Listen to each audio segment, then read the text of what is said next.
आप सभी मित्रों का हमारे चैनल एक बार फिर से स्वागत है। मित्रों, आज की वीडियो हम सभी के जीवन में बहुत महत्व रखती है और इसे हम एक कहानी के माध्यम से समझेंगे कि क्यों बुढ़ापे में औलाद माँ बाप का साथ छोड़ देती है, क्यों उन्हें तकलीफ देती है।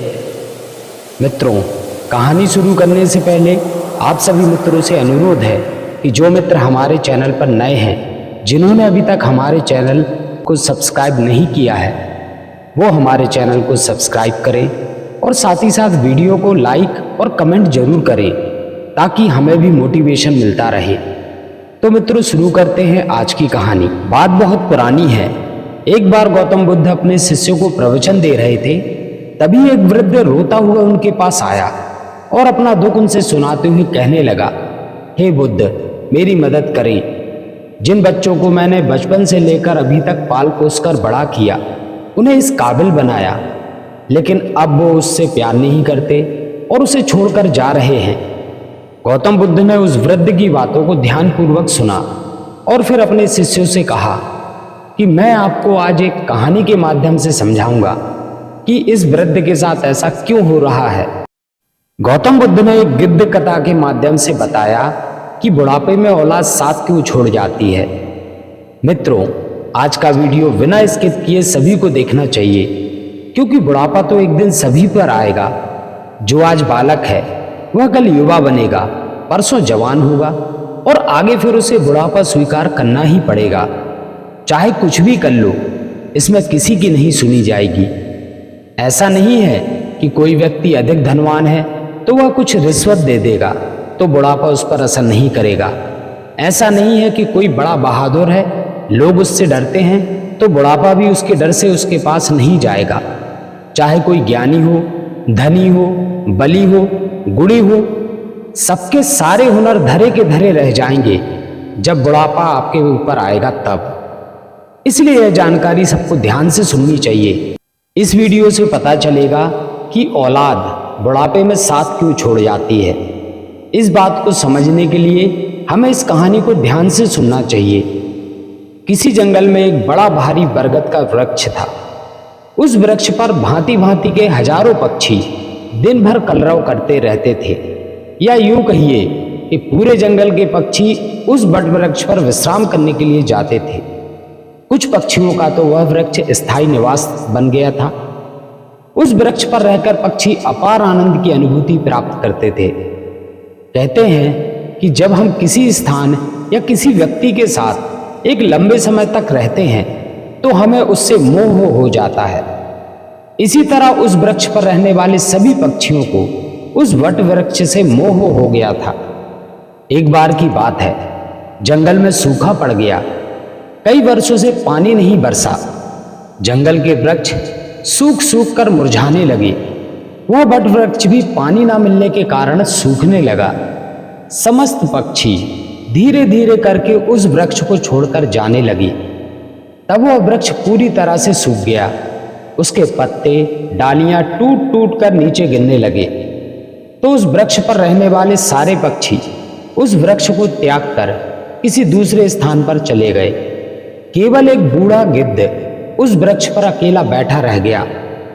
उसने देखा कि वृक्ष पर रहने वाले सारे पक्षी एक एक करके वहां से जा चुके हैं। कुछ पक्षियों ने उस बूढ़े गिद्ध से भी चलने को कहा, परंतु गिद्ध ने जाने से मना कर दिया। बूढ़े गिद्ध ने सोचा कि मेरा जन्म इसी पेड़ पर हुआ है, इसी वृक्ष पर मैं खेल कूद कर बड़ा हुआ हूं। मेरे जीवन के सारे सुख मुझे इसी वृक्ष ने दिए हैं। आज जब इसके ऊपर विपत्ति है तो मैं इसे विपत्ति की घड़ी में इसे अकेला छोड़कर कैसे चला जाऊं। इस वृक्ष ने मुझे पाल पोस कर बड़ा किया है, दुख सुख में मेरा साथ दिया है। मैं इस वृक्ष का ऋणी हूं। मैं मरकर भी इस वृक्ष को छोड़कर नहीं जाऊंगा। वे लोग बड़े खुदगर्ज होते हैं जो अपने माँ बाप को बुढ़ापे में छोड़कर चले जाते हैं या परदेश में रहकर सुखपूर्वक जीवन यापन करते हैं। घर पर अपने वृद्ध जनों को भूल जाते हैं। ऐसी संतान के लिए धिक्कार है जो अपने माँ बाप के बुढ़ापे का सहारा नहीं बनते। जरा सोचो, जब तुम असहाय थे तब तुम्हारे माँ बाप ने तुम्हारा साथ छोड़ा था क्या? जब तुम बीमार हुए थे तब भी तुम्हें छोड़कर कहीं गए थे क्या? जब तुमने किसी से झगड़ा किया और तुम संकट में पड़ गए थे, तो क्या तुम्हारे माँ बाप ने तुम्हें अकेला छोड़ा था क्या? जब उनके मन में किसी अच्छी चीज को खाने की इच्छा उत्पन्न हुई थी, तब उन्होंने वह चीज तुम्हें छोड़कर कभी अकेले खाई थी क्या? आज वे बूढ़े हो गए हैं तो तुम्हें उनसे घृणा होने लगी है। तुम्हारे लिए उन्होंने इतना किया है, तुम उनके लिए इतना भी नहीं कर सकते कि उनके बुढ़ापे की लाठी बन जाओ। मित्रों, बूढ़े गिद्ध ने मरते दम तक वृक्ष का साथ ना छोड़ने की कसम खाई। कुछ दिन और बीते और वह वृक्ष बिल्कुल जर्जर हो गया। उसे दीमक काटने लगी, लेकिन गिद्ध फिर भी उसे छोड़कर नहीं गया।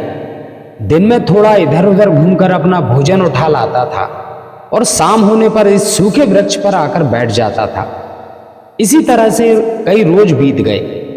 जो पक्षी उसे छोड़कर दूसरे स्थान पर चले गए थे, उन्होंने सोचा कि गिद्ध काका अभी भी इस सूखे वृक्ष पर बैठे रहते हैं, क्यों ना हम सब मिलकर उनके पास चलें, उन्हें समझा बुझाकर अपने पास बुला लाएं। यही सोचकर कुछ पक्षी गिद्ध के पास गए और उन्होंने अपने साथ चलने का आग्रह किया और कहने लगे, गिद्ध काका, तुम यहाँ इस सूखे हुए वृक्ष पर बैठे रहते हो। इस वृक्ष का जीवन तो खत्म हो चुका है। मरे के साथ में मरना कहाँ की समझदारी है। कहते भी हैं वही जीविका श्रेष्ठ है जिसमें धर्म की हानि ना हो, वही देश श्रेष्ठ है जहाँ कुटुंब का पालन हो सके। यह वृक्ष बिल्कुल जर्जर हो गया है, दीमक इसे दिन रात गलाए जा रही है। किसी दिन हवा के तेज झोंके के साथ यह गिर जाएगा, फिर तुम कहाँ जाओगे? विद्वान लोग कहते हैं कि शत्रु, कर्ज, अग्नि और बीमारी, इन चारों को समय रहते दवा देनी चाहिए। जो इनसे अपना समाधान नहीं करता, बेमौत मारा जाता है। ठीक इसी प्रकार तुम्हें भी इस वृक्ष को छोड़कर किसी खुशहाल स्थान पर अपना निवास बना लेना चाहिए। मित्रों, समस्त पक्षियों के समझाने पर भी बूढ़ा गिद्ध उस वृक्ष को छोड़ने के लिए तैयार नहीं हुआ। कहने लगा, भाइयों, यह वृक्ष मेरे माँ बाप के समान है। मेरे माता पिता मुझे जन्म देकर इसी वृक्ष पर मुझे छोड़कर चले गए थे। उनके जाने के बाद मैं इसी वृक्ष पर खेलकर बड़ा हुआ हूँ। जीवन के सारे सुख दुख मैंने इसी वृक्ष से पाए हैं। बचपन से लेकर बुढ़ापे तक का सफर मैंने इसी वृक्ष पर तय किया है। अब इस मुश्किल घड़ी में मैं इसका साथ छोड़कर कैसे चला जाऊं? यह मेरी सबसे बड़ी खुदगर्जी होगी। कहते हैं, भक्त, सेवक और शरणागत जो यह कहता हो कि मैं आपका ही हूँ, इन लोगों को संकट में पड़ने पर भी नहीं छोड़ना चाहिए। जो इन्हें संकट में छोड़कर जाता है, उन्हें बहुत बड़ा पाप लगता है। और जिसे अपना पालन पोषण किया हो, सुख दुख में साथ ना छोड़ा हो, ऐसे माता पिता को छोड़ता है तो वह जघन्य अपराध का भागी होता है। उन संतानों को कभी मनुष्य की योनि में जन्म नहीं मिलता। गिद्ध ने कहा, मैं अपनी मृत्यु तक इसी वृक्ष पर रहूंगा, आप लोग जाइए। गिद्ध की बात सुनकर सारे पक्षी निराश हो जाते हैं। वे लौटकर वापस चले जाते हैं। कुछ कुछ तो कहने लगे, भैया, इस बूढ़े गिद्ध के साथ साथ इसकी बुद्धि भी सटिया गई है, इसलिए उसे हमारा समझाना अच्छा नहीं लग रहा। अगले दिन कुछ पक्षी उसे फिर से समझाने के लिए आए, लेकिन गिद्ध ने जाने से मना कर दिया। इस बार सारे पक्षी लौटकर अपने घर नहीं गए। वे सीधे इंद्रदेव के पास पहुंचे और उन्हें सारी बात बताई कि हे भगवान, हम जिस वन में रहते हैं वहां कई वर्षों से पानी नहीं बरसा है। पूरा जंगल पानी से शून्य है। पेड़ पौधे सब सूख चुके हैं। जंगल के सभी जीव जंतु जंगल छोड़कर दूसरे स्थान पर चले गए हैं। पर दुख की बात यह है कि जिस बरगद पर हम लोग रहते थे, उसी बरगद पर एक बूढ़ा गिद्ध भी रहता है। हम लोग तो चले आए, पर वह गिद्ध उस बरगद को छोड़कर कहीं नहीं जाना चाहता। वृक्ष सूखकर जर्जर हो चुका है, वह कभी भी गिर सकता है। हम लोगों ने उन्हें समझाने गए थे, पर वह फिर भी उस वृक्ष को छोड़ने के लिए तैयार नहीं हुए। वह कह रहे थे कि मरते दम तक मैं इस वृक्ष का साथ नहीं छोड़ूंगा। इसलिए हे भगवान, आप स्वयं चलकर उसे समझा दीजिए, शायद वह आपका कहा मान जाए। मित्रों, पक्षियों के निवेदन को इंद्रदेव ने स्वीकार किया और वे उन पक्षियों के साथ उस बूढ़े गिद्ध को समझाने पहुंचते हैं और कहते हैं, हे गिद्धराज, मैं देवराज इंद्र तुम्हें समझाने आया हूं कि यह वृक्ष बहुत ही जर्जर स्थिति में पहुंच चुका है। इसकी डालियां सूखकर गल चुकी हैं और इस पर छाया के लिए एक भी पत्ता से नहीं बचा है और आप बहुत बूढ़े हो चुके हो। किसी दिन यह वृक्ष गिर गया तो आपकी मृत्यु भी हो सकती है, इसलिए इस वृक्ष को छोड़कर किसी सुरक्षित स्थान पर चले जाएं। मित्रों, इंद्रदेव की बात सुनकर बूढ़ा गिद्ध कहने लगा, हे भगवान, एक बात बताइए, जब मेरा जन्म हुआ था तो मेरे माता पिता मुझे इसी वृक्ष पर छोड़कर स्वर्ग सिधार गए थे। मैं जब असहाय था तो मुझे इसी वृक्ष ने पाल पोस कर बड़ा किया। मैं इसी पर खेला कूदा, इसी पर रहकर सारे सुख उठाए। इसी वृक्ष पर रहते रहते मैं बूढ़ा हो गया। मेरा पूरा जीवन इसी वृक्ष की छांव में बीता है। आज जब इस वृक्ष पर विपत्ति आई है तो मैं इसे छोड़कर कैसे चला जाऊं? अक्सर लोग यही करते हैं कि विपत्ति आने पर गरीबी में वे अपने हितैषियों का, अपने बंधु बांधवों का साथ छोड़कर चले जाते हैं, लेकिन मैं उन मतलबी लोगों की तरह नहीं हूँ। मैं मरते दम तक, आखिरी सांस तक अपने माता पिता के तुल्य इस वृक्ष का साथ निभाऊंगा।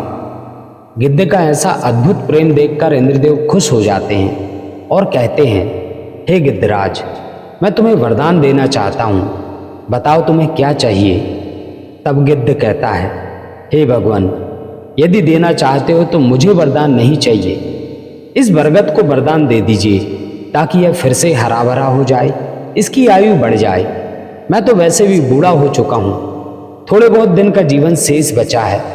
मेरे बाद इस वृक्ष की छाया में हजारों पक्षी सुखी होंगे, सबका भला होगा तो मुझे भी खुशी होगी। गिद्ध की बात सुनकर इंद्रदेव ने उस वृक्ष को फिर से हरा भरा बना दिया। पूरे जंगल में पानी बरसा दिया। सारे जंगल के वृक्ष फिर से हरे भरे हो गए। चारों तरफ हरियाली छा गई। जो जीव जंतु, पशु पक्षी जंगल को छोड़कर चले गए थे, वे फिर से उसी जंगल में लौटकर आ गए। सारे पक्षी इस बरगद पर आकर कलरव करने लगे। सब पक्षी उस बूढ़े गिद्ध काका की खूब सेवा करने लगे। उनके लिए भोजन पानी सब वहीं लाकर देते थे। इस तरह उस गिद्ध का शेष जीवन सुखपूर्वक बीत गया। मित्रों, हमें इस कहानी से सीख लेनी चाहिए कि बुरे वक्त में हमें कभी भी अपनों का साथ नहीं छोड़ना चाहिए, खास करके जिसने आपको जन्म दिया उस माँ का और आपका पालन पोषण करने वाले उस पिता का। वे आपके जीवन दाता हैं, जिन्होंने आपको पाल पोस कर बड़ा करने में बहुत तकलीफें उठाई हैं, बहुत कष्ट सहे हैं। यदि उनके बुढ़ापे में आप उनका सहारा ना बन पाए तो यह जीवन किसी काम का नहीं रहेगा। तो मित्रों, आपको हमारी आज की वीडियो कैसी लगी? अपने कमेंट के माध्यम से हमें ज़रूर बताएं और वीडियो को लाइक करें। और जिन मित्रों ने हमारे चैनल को अभी तक सब्सक्राइब नहीं किया है, उनसे अनुरोध है कि हमारे चैनल को सब्सक्राइब जरूर करें।